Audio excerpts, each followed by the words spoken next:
So I asked on Instagram if anybody had any questions about my shop setup, and if they did, let me know because I would cover it.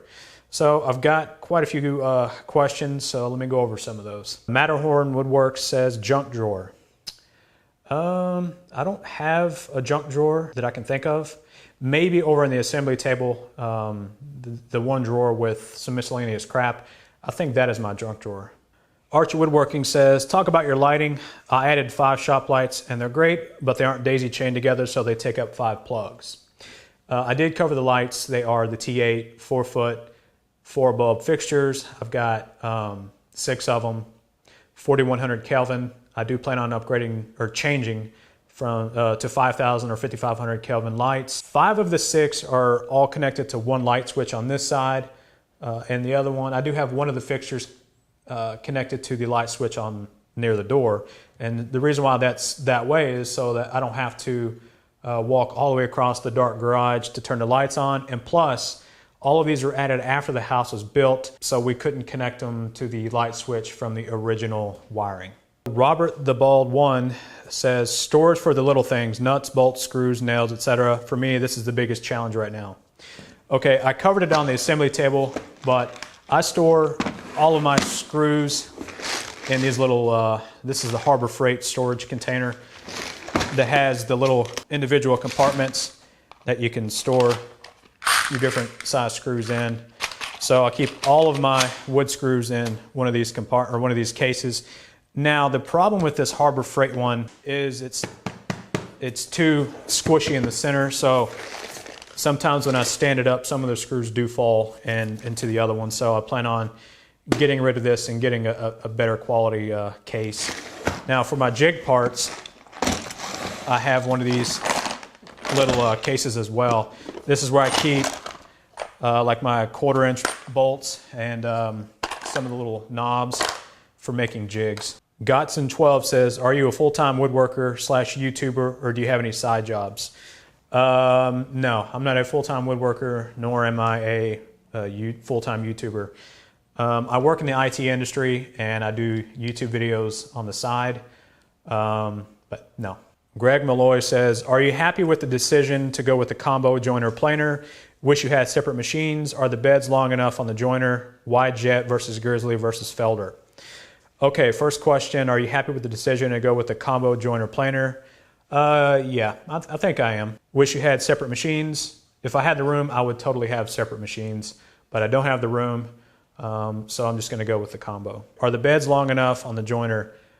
Yeah, I believe they are. I've not run anything longer than 5 feet across the joiner, and it worked out pretty well. I don't run really long stock. I don't make really big things. So the beds are perfect for that. Why Jet versus Grizzly versus Felder? Well, Felder because of the price. Jet versus Grizzly, I think I went with the Jet over the Grizzly because I got this on Amazon for A, prime shipping, so I saved money, and B, the price of it, I got it on sale and it was a really good deal.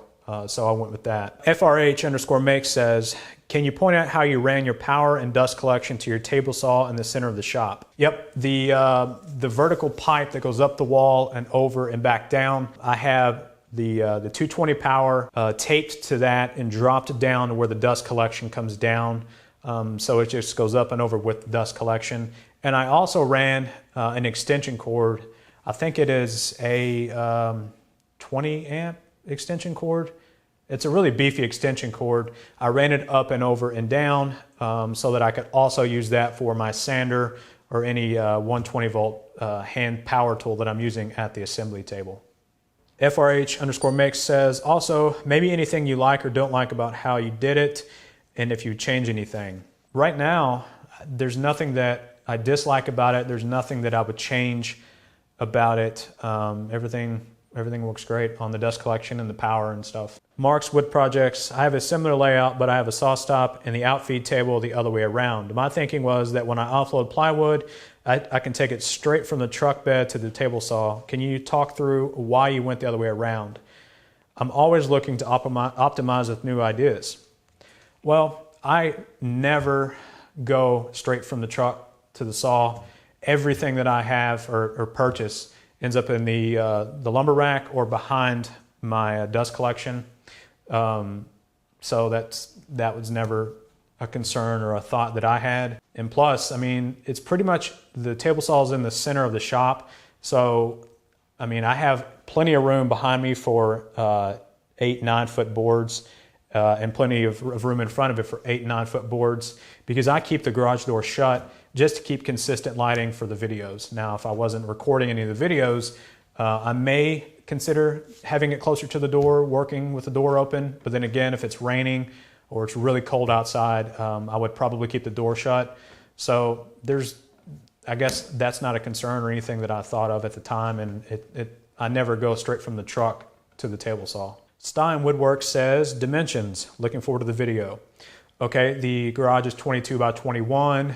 I've got 10-foot ceilings, so I can keep 8-9 foot long boards in my lumber rack without having to chop them down. When I do get 10-foot boards, in order to keep them in the lumber rack, I do have to chop off a foot or two, but those are the dimensions of the shop. Rev Woodwork says, where do you run your power cords? I think I just covered that, but this table saw is up around the dust collection. The other ones, I got 220 along the wall. They are in conduit attached to the wall. They're not in the wall, so there's just some conduit that I ran across the wall. I've got a spot where the dust collector is, a spot where the joiner and planer is, and I've got 2 of them down near the garage door where the bandsaw is, because I'm going to be upgrading the bandsaw later. And then I've got 1 220 behind me, just in case I put a tool where my workbench is. Suman0102 says, yes, I'd like a tip on how to acquire more shop space. I guess build something. Not sure. And if you're not following me on Instagram, you can check me out at SimpleCove, where I post a lot of behind the scenes stuff and interact a lot with the other woodworkers in the community. So check me out on Instagram. So I also got some questions on YouTube. I did post in the community section on YouTube.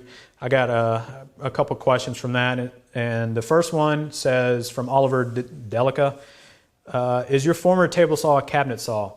My former table saw is a Craftsman 22124. They called it the zip code saw. It was a hybrid. It wasn't a cabinet saw, but it wasn't one of those contractor saw. It was known as a hybrid saw.